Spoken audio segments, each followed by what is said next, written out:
Next ఇంకొక point నేను observe చేసింది ఏంటంటే, ఇక్కడ జాబ్ వచ్చిన తర్వాత కూడా స్టూడెంట్స్ మన విషయంలో ఇక్కడ ఉన్న వాళ్ళని మీరు కూడా మీకు రావట్లేదు వెళ్ళిపోవటం అనటానికి కూడా ఒకటి నేను గమనించింది ఏంటంటే, స్టూడెంట్ ఇక్కడ నేను ఎక్స్ప్లెనేషన్ ఇవ్వాలి. మన స్టూడెంట్స్ ఏమనుకుంటారంటే బయట ఫీజు కంటే ఆర్ఎన్ రెడ్డి కాడ ఫీజు ఎక్కువ. సో అంటే మనం బయట తక్కువ ఫీజు కట్టినా మాకు జాబ్ వచ్చేది, ఇక్కడ అనవసరంగా ఎక్కువ ఫీజు కట్టి మేము ఏదో డబ్బు ఎక్కువ కట్టామనే ఒక ఆలోచనలో ఉంటారు. నీకు బయట ఇన్స్టిట్యూట్కి ఇక్కడ ఇన్స్టిట్యూట్కి ఫీజు డిఫరెన్స్ చాలా ఉంది. సో నీకు అక్కడ ఇది ఇక్కడ జస్టిఫికేషన్ చేసుకోవాలంటే నీకేమేమి పాయింట్స్ కనపడ్డాయి? జస్టిఫికేషన్ చేసుకోవాలంటే బయట ఇన్స్టిట్యూట్కి ఈ ఇన్స్టిట్యూట్కి ఫస్ట్ ఏంటంటే ఇక్కడ ఒక సర్టన్ అమౌంట్ అంటే 100 మెంబర్స్ ఉంటారు. బయట ఇన్స్టిట్యూట్ లో బ్యాచ్ 100 మంది ఉంటారు, 4-5 బ్యాచ్లు దొరుకుతాయి. అవును. అంటే ఇక్కడ కాంపిటీషన్ వచ్చేసరికి 100 మెంబర్స్ లో ఉంటాయి, 100 మెంబర్స్ లో ఉంటాయి, ఒక 50 మందిలో ఉంటాయి. అంటే ఇంటర్వ్యూస్ 50 మంది ఉంటారు, ప్రిపరేషన్ లో ఒక 50 మంది ఉంటారు, 50 మెంబర్స్ లో కాంపిటీషన్ ఉంటుంది. 50 మెంబర్స్ తో కాంపిటీషన్ చూసుకోవాలా, ఒక 120-200 మెంబర్స్ తో కాంపిటీషన్ చూసుకోవాలని అదొకటి పాయింట్ వస్తుంది. తర్వాత ఇంటర్వ్యూస్ మెయిన్. బయట దాని ఏంటంటే ఇంటర్వ్యూ అసిస్టెంట్ అని ఇస్తారు, అంటే నీకు ఇంటర్వ్యూ పెట్టిస్తా చూపిస్తా అంతే. ఇక్కడ ఏంటంటే ఇంటర్వ్యూ జాబ్ గ్యారంటీ, నీకు ఇంటర్వ్యూ నేను తీసుకొస్తావు, నువ్వు అన్నిట్లో ప్రిపేర్ అవ్వాలి, నువ్వు చదువుకొని పర్ఫార్మ్ ఇచ్చుకోవాలి. అది కూడా కొంచెం డిఫరెన్స్ ఉంటుంది కదా సార్, దానికి దీనికి తేడా అదే కనిపిస్తుంది. అదే ఇప్పుడు జనాలు ఏంటంటే ఒక రోజులో 8-9 గంటల పీరియడ్లో ఉదయం 7 గంటలు మళ్ళీ టైమింగ్స్ ఒకటి, అక్కడైతే 1 అవర్ తర్వాత డేలో మొత్తం 1 అవరే నేర్చుకుంటాం, మిగతా అంతా హాస్టల్కి వెళ్ళిన తర్వాత అక్కడ టైం వేస్ట్. ఇక్కడ ఏంటంటే కాలేజ్ టైమింగ్స్ 9 to 6:30 అంతే. నీ చైర్ నీకే ఉంటుంది. ఇంకా కాలేజ్కి వెళ్ళినట్టే, అక్కడ నువ్వు 4 years చదివి వచ్చి మళ్ళీ ఒక 1 year కాలేజ్కి వచ్చినట్టే. అంటే ఇంకా స్ట్రిక్ట్ గా వితౌట్ ఫోన్.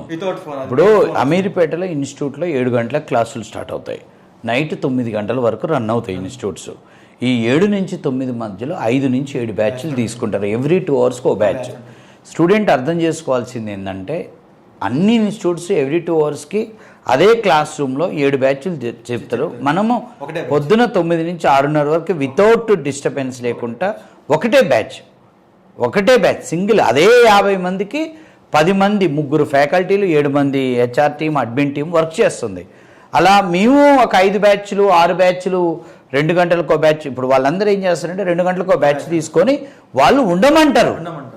వాళ్ళేం పొమ్మనరు, ఉండండి ల్యాబ్లో ఉండండి ప్రిపేర్. కానీ ఎంతమంది ఉంటారు అదే అర్థం చేసుకోవాలి.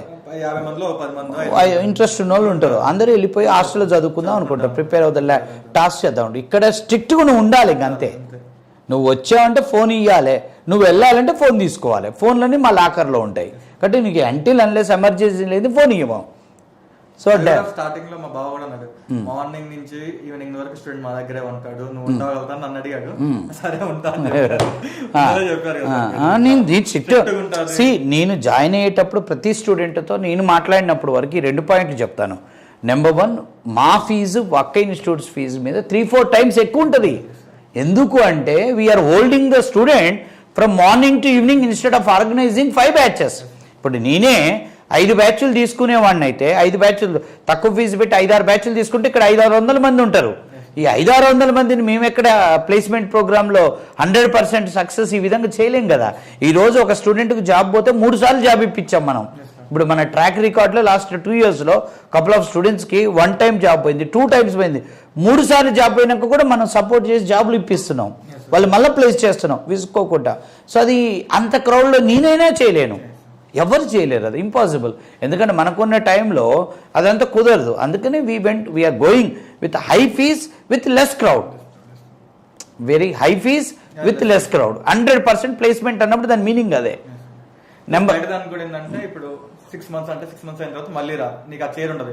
అదే ఇక్కడ అనుకో, నీకు జాబ్ వచ్చే వరకు ఇక్కడ నీ ప్లేస్ నీకే ఉంటుంది, మళ్ళీ జాబ్ వచ్చిన తర్వాత అదే ప్లేస్. ఎంతమందిని చూడలేను, మళ్ళీ జాబ్ పోగొట్టుకొని వచ్చి మళ్ళా 10 నెలలు జాబ్ చేసి ఫస్ట్ 3-4 months ఒక స్టూడెంట్ 3-4 months చేశాడు, ప్రాబ్లం అయింది, రమ్మా వచ్చే సార్ జాబ్ ప్రాబ్లం, ఏం కాదు రండి, ఏం కాదు ఎందుకు భయపడతారు. మళ్ళీ పోయారు, మళ్ళీ 10 months చేశారు, మళ్ళీ ప్రాబ్లం అయింది, సార్ రండి మళ్ళీ రండి. మళ్ళా కంపెనీకి వెళ్ళి సార్ ఇక్కడ తట్టుకోలేకపోతున్నాను, రండి మళ్ళీ రండి. అని రండి. ఇంకా అలాంటి వాళ్ళు సెపరేట్ కూర్చోబెడతా, వేరే వాళ్ళతో డిస్టర్బ్ అవుతారని చెప్పి వాళ్ళకి సెపరేట్ ప్లేసెస్ చూపిస్తాయి. ఎందుకంటే వీళ్ళు జాబ్ పోయి వచ్చిన బాధలు ఉంటాయి. ఆ టైంలో జాబ్ పోయి వచ్చిన ఒకళ్ళిద్దరు స్టూడెంట్స్లో కూడా 1-2 months కూడా మనం హాస్టల్ ఫీజులకు కూడా హెల్ప్ చేసినాం. వాళ్ళు మళ్ళీ ఇంటికాడ చెప్పుకోలేరు కదా జాబ్ ప్రాబ్లం ఏందని. సో ఇంతకంటే సపోర్ట్ ఎవరు చేస్తాడో నాకు అర్థం కావట్లేదు. జనరల్గా కమిట్మెంట్ నేను డే 1 ఏ వర్డ్తో ఉన్నానో లాస్ట్కి జాబ్ వచ్చి పోతున్నా అలానే ఉంటా. జాబ్ లేదు నేను ఉండను అని పోతున్న వాడితో కూడా మేము అలానే ఉంటాం. మేమేం సేమ్ వర్డ్. స్టూడెంట్ మాట మార్చవచ్చు కానీ మనం మార్చేది లేదు. కమిటెడ్గా ఉండాలి. ఉన్నప్పుడు రిజల్ట్స్ గ్యారెంటీ వస్తాయి.